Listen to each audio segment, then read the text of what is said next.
Oh, okay. All right.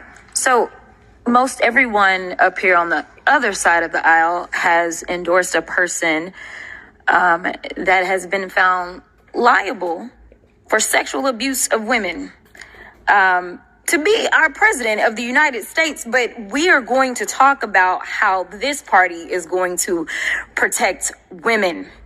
Protecting women. What exactly does that mean? Are we going to talk about sexual abuse? Because we can get into it, because we do have some real conversations that we can have about it. Considering the fact that we're currently in the middle of, say, a war, there's been allegations of rape being used in war.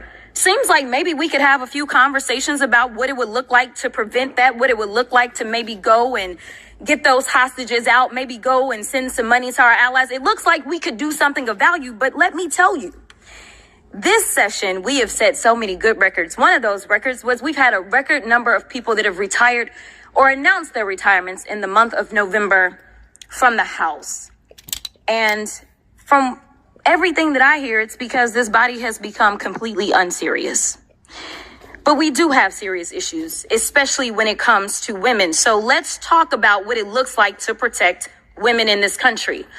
When lawmakers like this are so far out of touch with what women need, we see states pushing back, at least states that will allow you to push back. I'm from the state of Texas, and of course, they don't want you to ever have an opportunity to raise your voice in the state of Texas. In fact, Ms. Perry, I know your organization, the Heritage Foundation, loves Texas. Ooh, they love Texas. They always sending us some nonsense bills that somehow set this country on the wrong trajectory. They send them to Texas. They send them to Florida. Every deplorable state that we can think about, they usually coming out of y'all's think tank. But nevertheless, when we talk about protecting women, what we've seen is, say, in the state of Ohio was one of the most recent states when their lawmakers didn't have the courage to do what they needed to do because, of course, we believe in gerrymandering. And because we believe in gerrymandering in this... Point of order. I moved to strike her word. I moved to strike her words, deplorable states. That's not a point of order. Let the gentlelady proceed. The committee will suspend. Whoa. The committee will suspend. Just hold slow.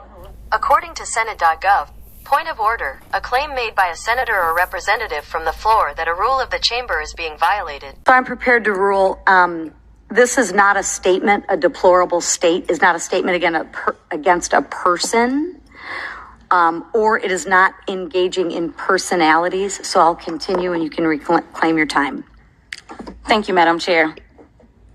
So we saw recently what the state of Ohio did when their lawmakers refused to listen to them.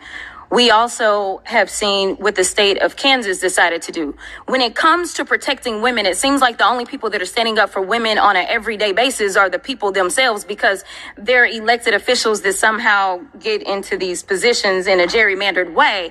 They don't seem to represent the interest of the people. But let me talk to you about something that is very real in this country, and that is unhoused people. And I'm sure that while we don't have an expert on the matter here, many of you may not recognize that the majority of the youth that are actually unhoused in this country are members of the LGBTQIA community. When we look at mental health issues in this country, if we care, because I done heard terms that I never thought I hear certain people say up in here. We done heard about equality. We done heard about regressiveness. We've heard about civil rights. I can't get the Voting Rights Act passed. We've heard we need to follow the science. Are you kidding me? When we're sitting up here talking about anti-vaccine and all this nonsense. But let me tell you about somebody that I love very dearly, who has struggled and suffered because of the ignorance that continues to be perpetuated, which is not what is in the will of the people. Young Libby, who has been my constituent for far too long and gone through too much in the state of Texas. At the age of 7, Libby started testifying down at the state house about the bathroom bill. I think that was a Heritage Foundation situation as well. Started testifying at the age of 7 about how it made her feel. Then ultimately, Libby has been testifying, and at this point, Libby is 13 years old. And I'm going to tell you something. I know that it was characterized as, oh, this is the cool thing to do. And maybe people are encouraged to be trans. And so they don't want to speak out. And now that it is not the easy thing to do. When you have to sit here and prove your personhood every single time that you're walking around, you got people that feel away because they losing in the sport. And listen, the trans person, it don't sound like even came in first from what I could tell.